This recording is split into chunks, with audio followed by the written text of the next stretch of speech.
Once upon a time, in a wood outside Athens, Oberon and Titania, the king and queen of the fairies, were talking about a little changeling boy. They could not agree on who should look after the little boy. Titania had promised his mother she would look after him, but Oberon wanted him to be his page boy. "Ill met by moonlight, proud Titania." "What, jealous Oberon?" "Why should Titania cross her Oberon? I do but beg a little changeling boy to be my henchman." "For her sake do I rear up her boy, and for her sake I will not part with him." Oberon decided to play a trick on Titania, so that she would love the first living thing she saw when she next woke up.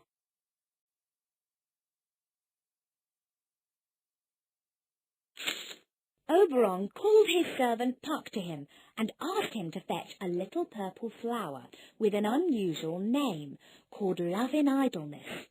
"Fetch me that flower, the herb I showed thee once. The juice of it on sleeping eyelids laid will make or man or woman madly dote upon the next live creature that it sees." Oberon hoped that once Puck squeezed the juice of the flower onto Titania's eyelids, she would care less for the changeling boy and let Oberon adopt him as his page boy.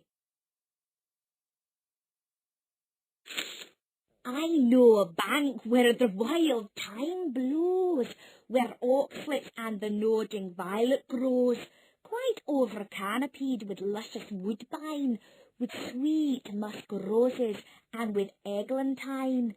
There sleeps Titania some time of the night, lulled in these flowers with dances and delight."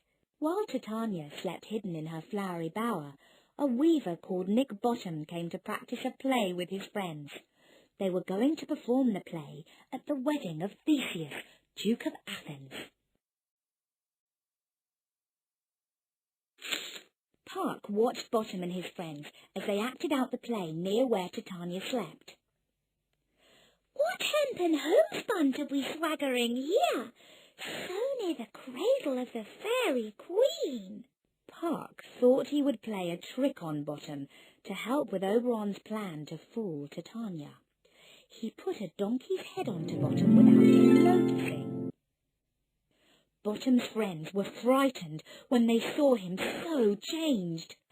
"Oh, monstrous! How strange! We're haunted! Pray, masters, fly! Masters, help! Oh, Bottom, thou art changed!" "What do you see? You see an ass of your own, do you?" Bottom's friends ran away from him, but Bottom sang to himself to show that he was not frightened at being left alone in the wood. As he had a donkey's head, his singing sounded like the hee-haw of a donkey. The noise he made awoke Titania. "What angel wakes me from my flowery bed? I pray thee, gentle mortal, sing again. Mine ear is much enamoured of thy note, so is mine eye enthralled to thy shape. On the first view to say, to swear, I love thee." As Oberon had hoped, Titania had fallen in love with the first living thing she saw when she woke up. Titania ordered her fairies, Peaseblossom, Cobweb, Moth and Mustard Seed, to wait upon Bottom. "Be kind and courteous to this gentleman, hop in his walks and gambol in his eyes. Feed him with apricots and dewberries, with purple grapes, green figs and mulberries, and pluck the wings from painted butterflies to fan the moonbeams from his sleeping eyes. Nod to him, elves, and do him courtesies." Later, the fairies left Titania and Bottom unguarded to sleep in the flowery bower.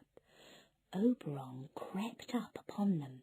As Titania had agreed earlier that Oberon could adopt the changeling boy as his page boy, he now felt sorry for his queen and for the mischief he had done.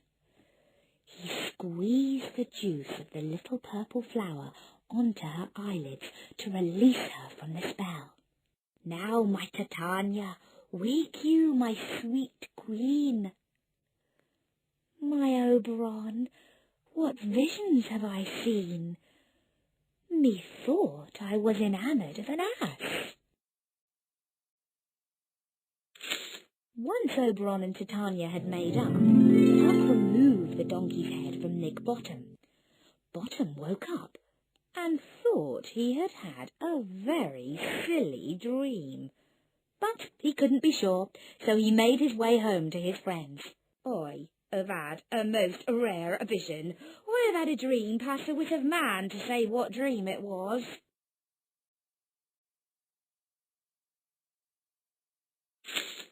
At the wedding of Theseus, Duke of Athens, Bottom and his friends performed their play Pyramus and Thisbe for the guests. As well as the newly married couple of Theseus and his bride Hippolyta, there were 2 other happy couples in the audience. They all enjoyed the play and stayed up until midnight watching it. The iron tongue of midnight hath told 12. Lovers, to bed, 'tis almost fairy time. Meanwhile, Titania and Oberon, with all the fairies at their side, came and blessed the palace, and then returned to fairyland. "If we shadows have offended, think but this, and all is mended, that you have but slumbered here, while these visions did appear, and this weak and idle theme no more yielding, but a dream. Gentles, do not reprehend, if you pardon, we will mend."